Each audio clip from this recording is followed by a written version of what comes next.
newsJD Vance.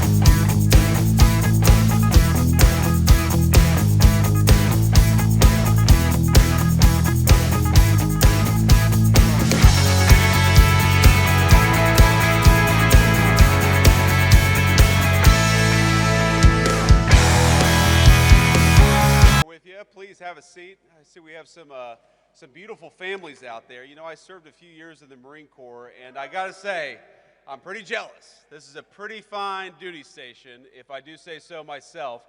This is a beautiful country. I just spent the past few days here, actually.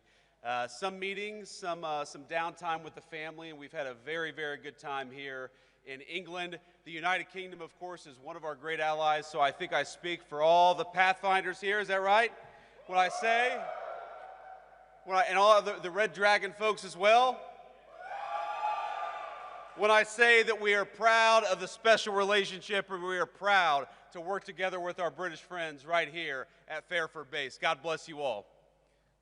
So, here's a simple thing. We've got a beautiful country here. We've got a beautiful alliance.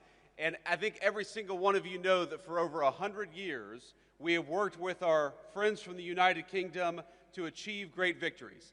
And if you look at the long sweep of history, every time something big happens for the world, every time a great victory is won for freedom and for peace and for prosperity, it is almost always the Brits and the Americans that do it together. And we win every single time we go to war together. You guys know that as well as anybody.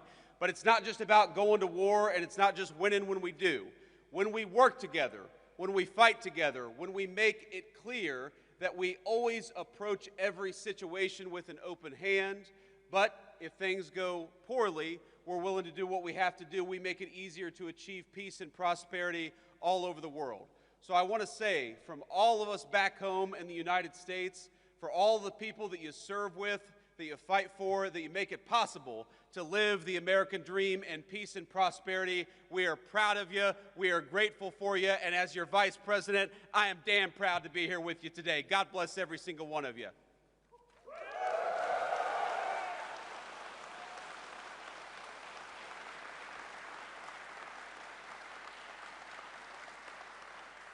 Now, it would be impossible for me to list every single thing that has happened just from this single base over the past 100 years. From World War I to our operations against terrorists in Yemen, the history of this base, of its mission, of all of the things that we've done with our friends from the United Kingdom, it is a very, very proud tradition.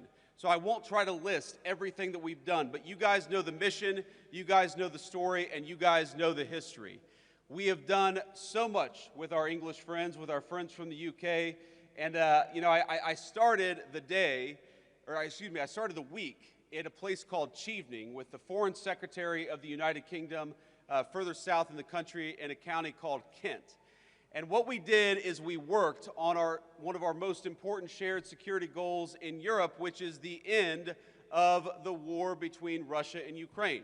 The President of the United States came in 6 months ago, and I just talked to him right before I came on the stage, and he said very simply that we are going to make it our mission as an administration to bring peace to Europe once again.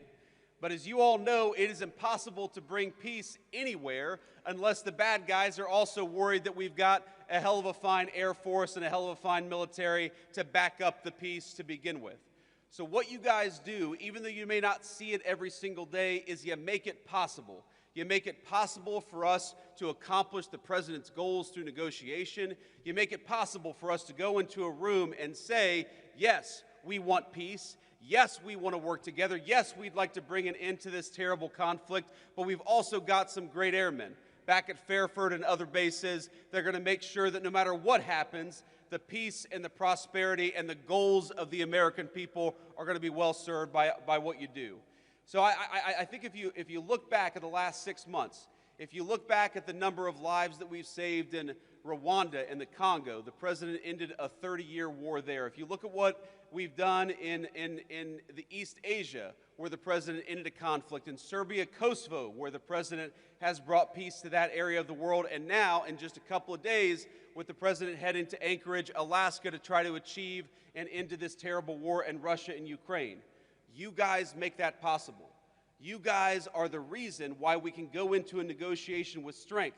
You guys are the reason why we have leverage in these conversations with world leaders, because they know that if we cut a deal, it is backed up by the finest fighting force anywhere in the world. And that is what makes your job so important, and that's what makes it so important and such a proud moment for me to be here with you today. Because nothing that I do, nothing that we do as an administration is possible without the hard work, the courage, and the skill that you guys bring to the job. Now, I mentioned earlier I was at Chevening meeting with the British Foreign Secretary. I've met with a number of foreign leaders just in the last, hour. I had a call with about 30 European leaders. And over the past couple of days, I've met with a number of leaders across the UK, across political parties, across the generations, because that's one of the great things about the UK's special relationship with the United States is it cuts across political alliances, it cuts across political parties, it cuts across generations, because we've been working together for literally centuries. And you know what every single person that I meet often tells me? They tell me about how impressed they are by the skill, by the determination, and by the dedication of the American military. You all are what make it possible for us to do what we do. When Marco Rubio, our great Secretary of State, goes to engage in some diplomatic negotiation, he knows that he's got the great people of the Secretary of Defense standing behind him. And that fact, the fact that people are impressed by you, the fact that so many people are frankly afraid of you, is why we're able to do what we do as an administration. So I just want to say from the President of the United States, who again I just spoke to, and he told me to give you this message. We're proud of you. We're grateful to you. We know that it's not always an easy job. We know there are often long hours, but I hope you know that the peace and the prosperity and the safety of your countrymen depend on you doing a good job, and we are damn proud of the job that you do every single day. God bless you all, and thank you for having your Vice President here in the UK.